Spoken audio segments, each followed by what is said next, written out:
And on this video, we're going to be taking a look at the brand new WOLFBOX i17 dual channel dashcam. So we get a front camera and a cabin camera that also features through night vision.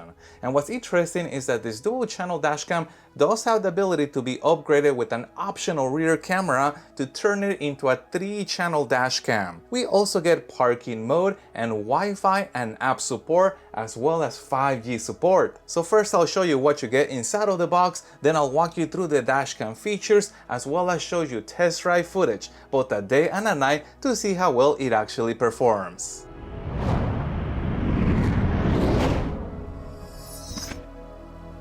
And as always, I have placed a link in the description down below to this dashcam in case you want to get one for yourself. And the WOLFBOX i17 features an attractive finish with a combination of black, dark gray, and some silver. And on the bottom, we have several buttons to navigate through the menus and plenty of ventilation.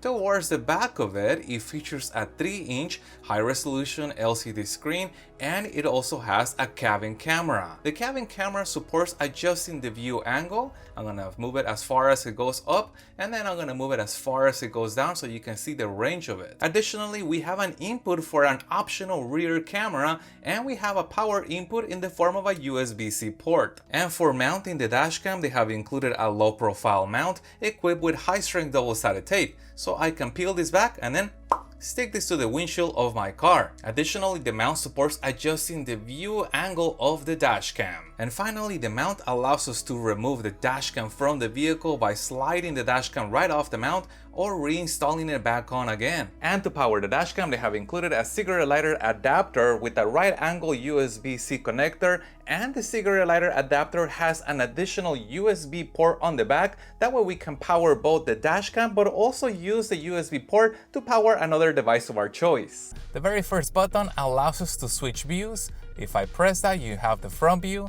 Press that one more time, we have the cabin view. Press that one more time, we have a picture-in-picture with the front view and the cabin view. Moving over all the way to the other side, we have another button that works as a power button. If I hold it down or if I tap it, it allows us to take a picture. The next button is to access the settings of the dashcam, which I'll show you in a little bit.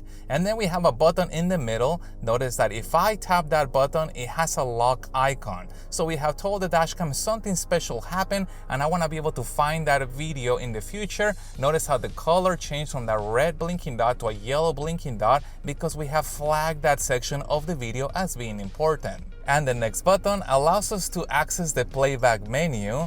And as you can see, the files have been organized into folders. Here we have the front camera videos and pictures. Here we have the interior camera videos and pictures. You can see how this one has an F and this one has an IN for interior. And if it was equipped with a rear camera, here's where you will find those videos. Also notice that we can play the videos by hitting OK, selecting the video that we like, and pressing OK one more time. Also notice that there are subfolders within each one of the cameras. Notice that the very first folder is going to be video of us just driving around, potentially nothing special happened.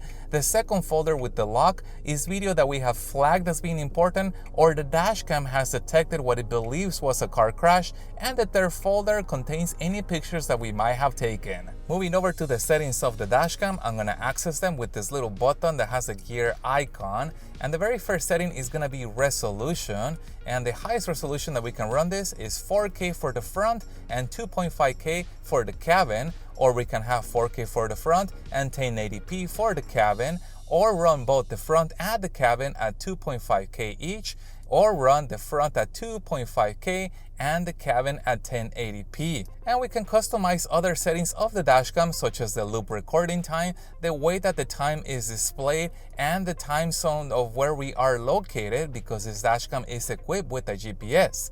What's interesting is the screensaver option. Turning this on allows the dashcam to turn off the screen and continue recording. Now what's really neat is that when the screen turns off, it shows you essential information and it looks looks neat when you're driving and you see this display being shown instead of the actual video being recorded. But we can further customize the dashcam by going into System Setting, where we can select whether we want audio to be recorded along with video, and we can also select what sounds we want to hear or what stamps we want to have shown on the video. Moving over to the next page of settings, we also get a G sensor, and we can adjust that between high, middle, or low, or turn it off altogether. And we also get parking monitor, which is enabled with the optional hardwire kit.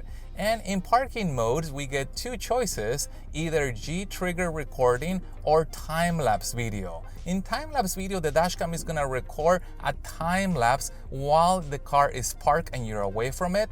And in the G sensor setting, the dashcam is gonna turn on and record when it senses an impact has occurred. We can also adjust the speed unit, and we can also have the dashcam remind us every so often to take a break from driving. But now that I'm showing you the features on this dashcam, let's move over to the app so I can show you that as well. And I have downloaded the WOLFBOX app, which is available for Android devices and Apple devices, and it has connected to my WOLFBOX i17 dashcam, and we are shown a live view just like I showed you earlier with that picture-in-picture. And if I press this little icon right here, we can change the position of that. Additionally, pressing that one more time can allow us to switch views just like we did on the dashcam. Here we have the cabin view or that picture-in-picture. Additionally, pressing this allows us to see the image in full screen.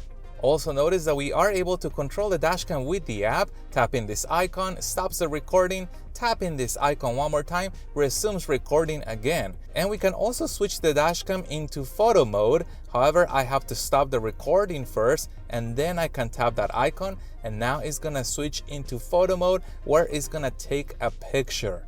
Now, most of the time, I'm only gonna use this dashcam in video recording mode, so I'll probably will not be using that photo mode. And to access the videos that are on the dashcam, I can stop the recording and then tap this file icon.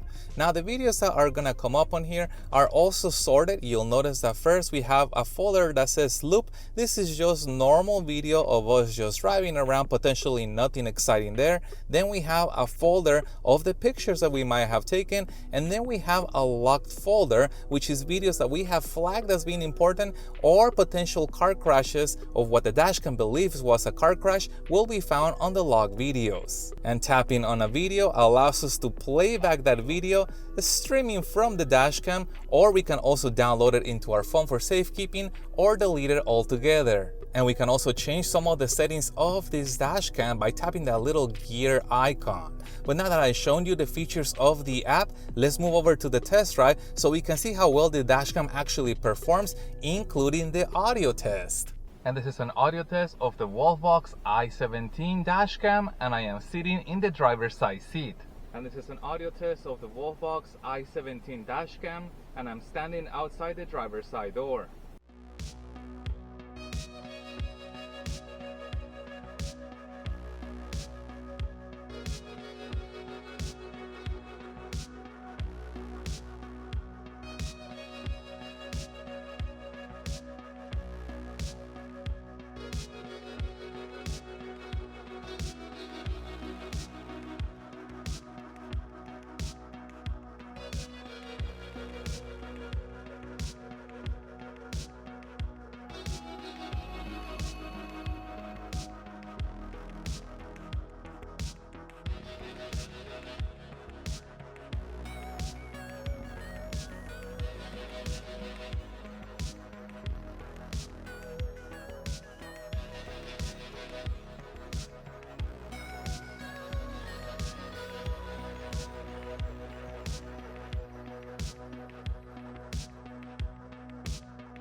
And is there anything I would like to see WOLFBOX improve on? Well, there are actually two things I would like to see on the i17, perhaps in a future version. One is the ability for the cabin camera to be turned completely all the way around so it faces the front.